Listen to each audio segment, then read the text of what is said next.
28واں پارہ ہے سورۃ الحشر، پہلی آیت ہے۔ اعوذ باللہ من الشیطان الرجیم، بسم اللہ الرحمن الرحیم۔ سبح للہ ما فی السماوات وما فی الارض وهو العزیز الحکیم۔ صدق اللہ العظیم۔ اس سورت کے اندر، سورۃ الحشر کے اندر، اللہ نے اس بات کا ایک نمونہ پیش کیا ہے جو اللہ اس کے رسول کے مقابلے میں آئے، اللہ نے ان کو نیست و نابود کر دیا۔ بہرحال دوسری بات کہ جب سورت پر مدنیت ان کا اطلاق کیا جاتا ہے، اس سورت کے اندر احکام کا ذکر ہوتا ہے۔ جہاں سورت کے اوپر حکم لگایا جاتا ہے مکیت، تو چونکہ وہ ہجرت سے پہلے کی صورت ہے اور ہجرت سے پہلے عقائد کو مضبوط بنانے کی ضرورت ہے، توحید، رسالت اور بعث بعد الموت، یہ بنیادی قرآن کی حقانیت، یہ وہ چیزیں تھیں جو بیان کی جاتی تھیں۔ لہذا اس صورت کے حوالے سے بھی یہ مدنیت ان کے لاتے ہیں، تو اس کے اندر بھی اللہ جل شانہ کچھ احکام بیان فرماتے ہیں۔ لیکن شروعی صورت میں اللہ جل شانہ صورت کی ابتدا کر رہے ہیں سبح للہ ما فی السماوات وما فی الارض۔ ہمارے آج کے اس درس میں یہ طلبہ بھی بیٹھے ہوئے مدرسے کے، کچھ باتیں ایسی ہوں گی کہ وہ ان کی اصطلاح کے مطابق ہوں گی، علمی باتیں ہوں گی۔ کچھ ہم دنیا کے اندر دیکھتے ہیں کہ صفات دو طرح کی ہیں، ایک کو کہتے ہیں صفات سلبیہ اور دوسرے کو کہتے ہیں صفات ایجابیہ۔ سلب اور ایجاب، سلب میں کسی نسبت کو چھین لیا جاتا ہے اور ایجاب میں نسبت کو ثابت کیا جاتا ہے۔ اللہ جل شانہ کی صفات دو طرح کے، ایک وہ صفات ہے جن صفات کی ہم اللہ سے نفی کرتے ہیں، اور کچھ وہ ہے جو ہم اللہ کے لیے ثابت کر لیتے ہیں۔ اور اس میں سے جن چیزوں کی ہم اللہ سے نفی کرتے ہیں تو وہ اللہ کے لیے پاکی بیان کرنا ہوتا ہے۔ اللہ ہر عیب سے پاک ہے،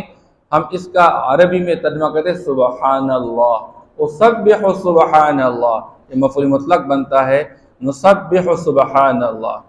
ہم اللہ کے لیے پاکی بیان۔ اللہ ہر عیب سے پاک ہے۔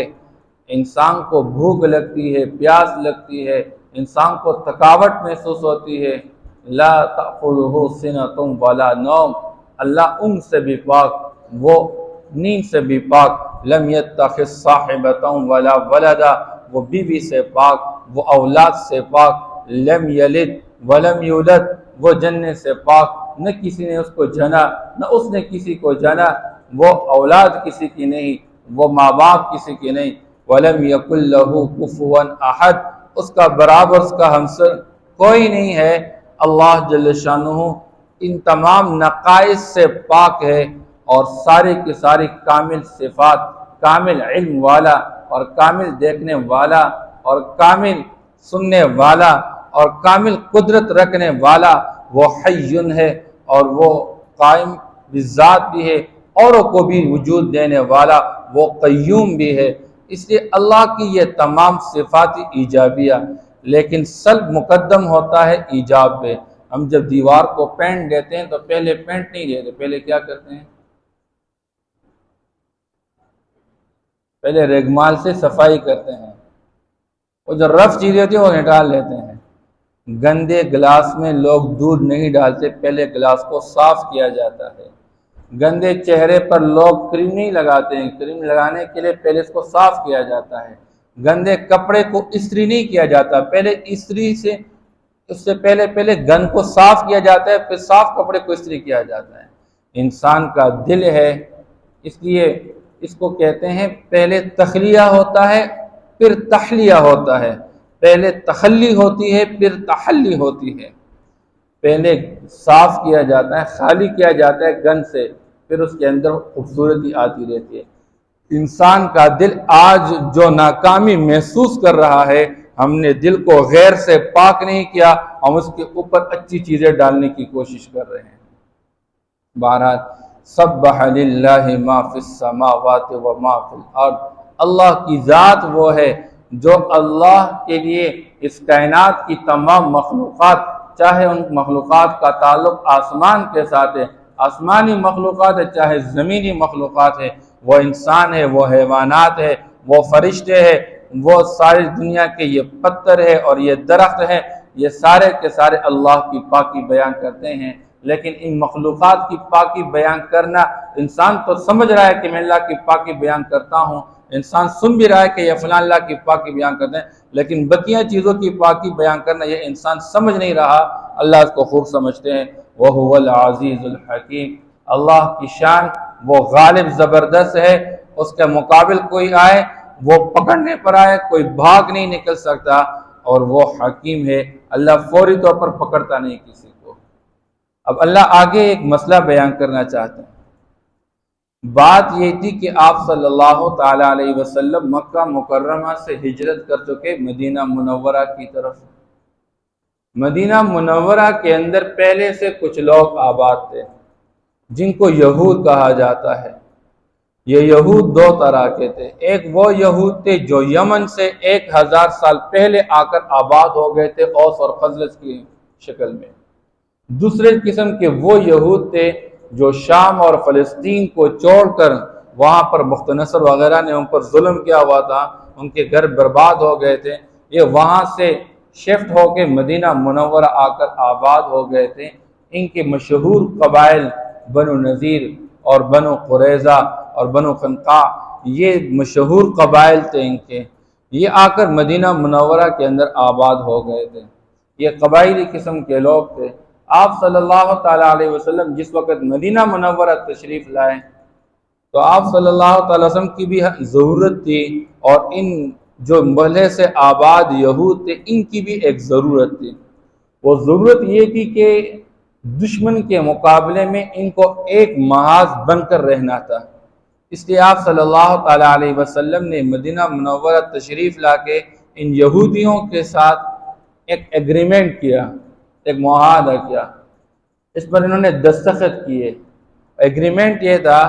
کہ یہاں پر آباد ہو کر ہم سارے ایک ہی شخص کے مانند بن کے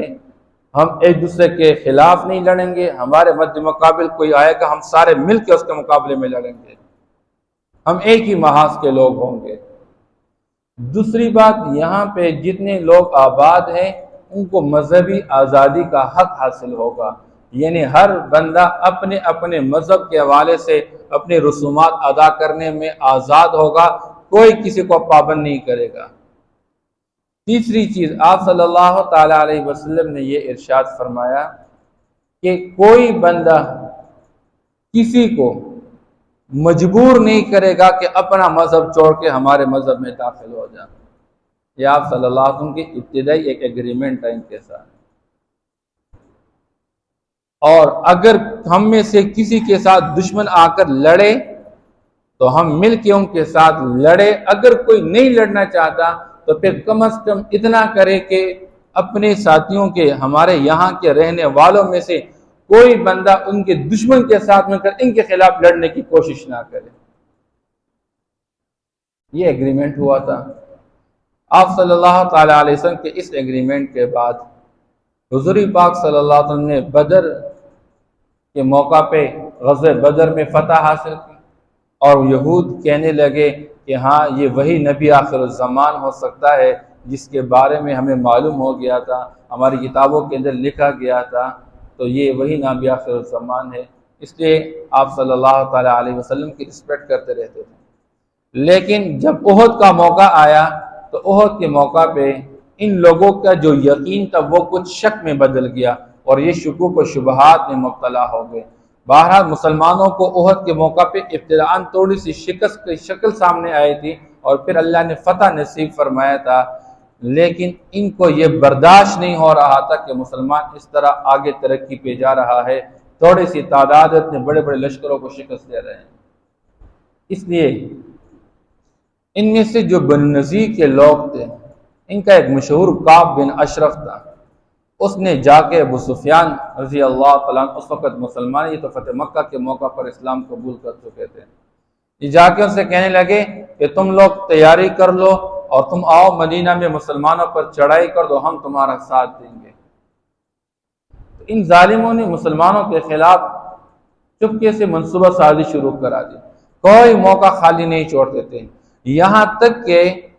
مسلمانوں سے ان کے قبیلے کے ایک دو بندے مارے گئے تو وہ خطا کے ساتھ مارے گئے تھے، تو آپ صلی اللہ تعالیٰ علیہ وسلم وہ خون بہا ادا کرنا چاہ رہے تھے اور آپ صلی اللہ علیہ وسلم کے قبائل میں چلے گئے۔ انہوں نے یہاں تک منصوبہ بنایا تھا کہ ایک چکی کا پاٹ اوپر چھت پہ لے جا کے انہوں نے یہ سمجھا تھا کہ حضور پاک صلی اللہ علیہ وسلم کو لا کے یہاں پر کھڑا کر لیں گے اور بٹھا دیں گے اور اوپر سے وہ چکی کا پاٹ گرا دیں گے، اس کا کام تمام کر لیں گے۔ اللہ نے وحی کے ذریعے آپ صلی اللہ علیہ وسلم کو بات سمجھا دی، حضور وہاں سے محفوظ ہو گئے۔ بہرحال انہوں نے اس طرح کے حالات چلتے رہے،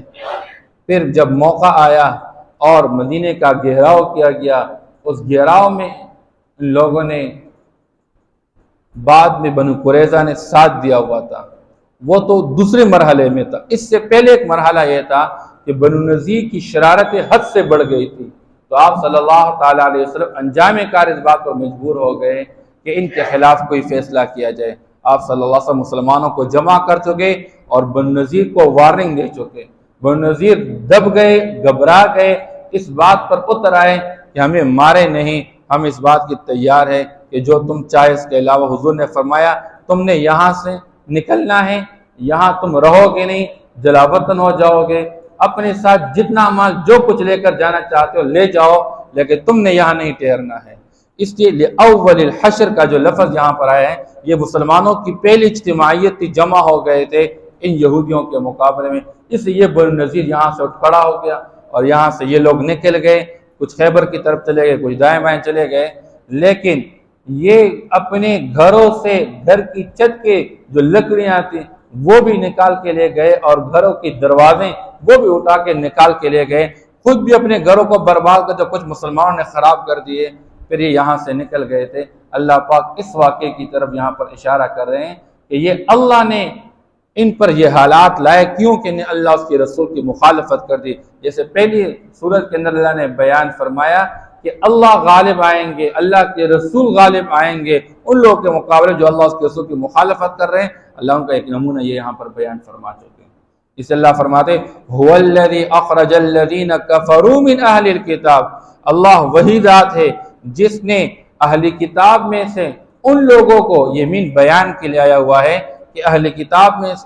اللہ نے نکالا الذین کفروا، جنہوں نے کفر کا شیوہ اپنایا، اہل کتاب میں سے جن لوگوں نے کفر کا شیوہ اپنایا، پیغمبر کو رسول ماننے سے انکار کر دیا، اللہ فرماتے اللہ نے ان کو نکالا من دیارہم، ان کے گھروں سے، لأول الحشر، پہلی مرتبہ کے اجتماع کے ساتھ، ما ظننتم ان یخرجوا،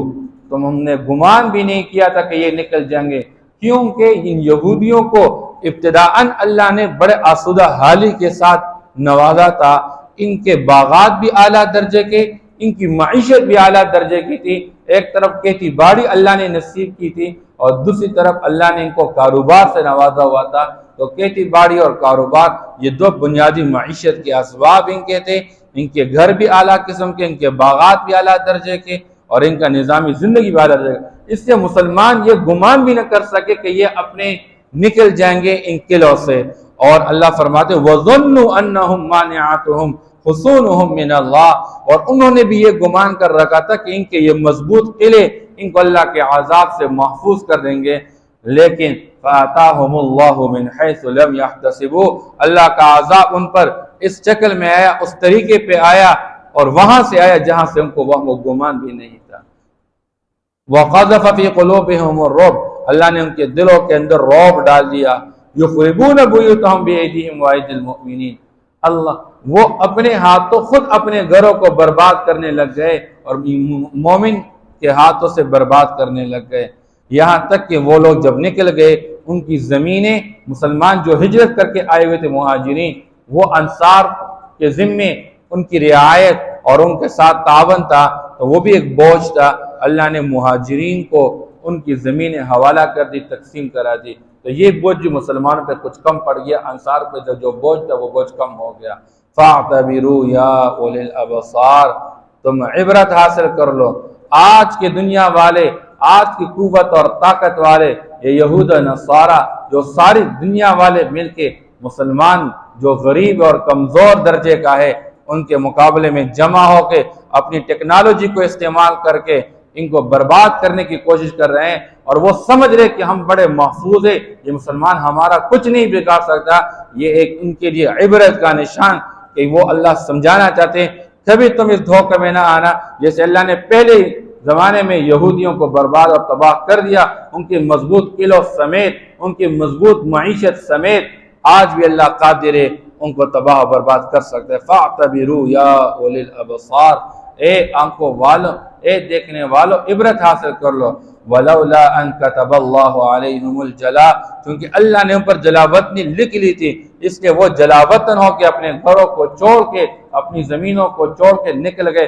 اگر یہ بات اللہ نہ لکھ لیتے لعذبہم فی الدنیا، اللہ کو دنیا میں عذاب میں مبتلا کر دیتے۔ وَلَهُمْ فِي الْآخِرَةِ عَذَابُ النَّارِ، اور آخرت میں ان کے لیے آگ کا عذاب۔ ذَلِكَ بِأَنَّهُمْ شَاقُّوا اللَّهَ وَرَسُولَهُ، سنو چاہے ایمان والے کیوں نہ ہو، اگر ایمان والوں کا عمل اللہ کے مخالف، اللہ کے رسول کے خلاف بن گیا، اللہ ان کو بھی برباد کریں گے، اور اگر کافروں کا اللہ کا مقابلہ، اللہ کے رسول کے مقابلے میں آگے، اللہ ان کو تباہ برباد کریں گے، چاہے عقائد کے اعتبار سے ہو، چاہے اعمال کے اعتبار سے ہو۔ یہ انتہائی سخت جملہ ہے۔ وَمَن يُشَاقِّ اللَّهَ فَإِنَّ اللَّهَ شَدِيدُ الْعِقَابِ، اور جو اللہ کی مخالفت کرے گا تو اللہ سخت سزا دینے والے ہیں۔ سبح للہ ما فی السماوات وما فی الارض، پاکی بیان کرتی ہے اللہ کے لیے وہ تمام مخلوقات جو آسمانوں میں ہے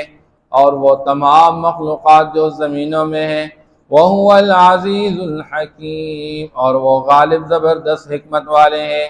هُوَ الَّذِي أَخْرَجَ الَّذِينَ كَفَرُوا مِنْ أَهْلِ الْكِتَابِ مِنْ دِيَارِهِمْ، اور اللہ وہی ذات ہے جس نے نکالا ان لوگوں کو جنہوں نے کفر کا شیوا اپنایا اہل کتاب میں سے، من دیارہم ان کے گھروں سے، لأول الحشر پہلے اجتماع کے موقع پر، ما ظننتم ان یخرجوا، تم لوگوں نے گمان نہیں کیا تھا کہ وہ نکل جائیں گے، تم لوگوں نے ان کے نکلنے کا گمان نہیں کیا تھا۔ وَظَنُّوا أَنَّهُمْ مَانِعَتُهُمْ حُصُونُهُمْ مِنَ اللَّهِ، اور انہوں نے گمان کیا تھا کہ ان کے مضبوط قلعے ان کو ان کی حفاظت کرنے والے ہیں اللہ کے عذاب سے۔ فَأَتَاهُمُ اللَّهُ مِنْ حَيْثُ لَمْ يَحْتَسِبُوا، تو اللہ کا عذاب ان پہ آیا وہاں سے جہاں سے ان کو وہم و گمان ہی نہیں تھا۔ وَقَذَفَ فِي قُلُوبِهِمُ الرُّعْبَ يُخْرِبُونَ بُيُوتَهُمْ بِأَيْدِيهِمْ، اور اللہ نے ان کے دلوں میں رعب ڈال دیا، اور وہ یخربون ویران کرتے رہے، برباد کرتے رہے، تباہ کرتے رہے اپنے گھروں کو، بِأَيْدِيهِمْ اپنے ہاتھوں سے، وَأَيْدِي الْمُؤْمِنِينَ اور مومنوں کے ہاتھوں سے۔ فَاعْتَبِرُوا يَا أُولِي الْأَبْصَارِ، بس تم عبرت حاصل کر لو اے آنکھوں والو، اے دیکھنے والوں۔ وَلَوْلَا أَن كَتَبَ اللَّهُ عَلَيْهِمُ الْجَلَاءَ، اور اگر اللہ نہ لکھ لیتے ان پر جلاوطنی کو،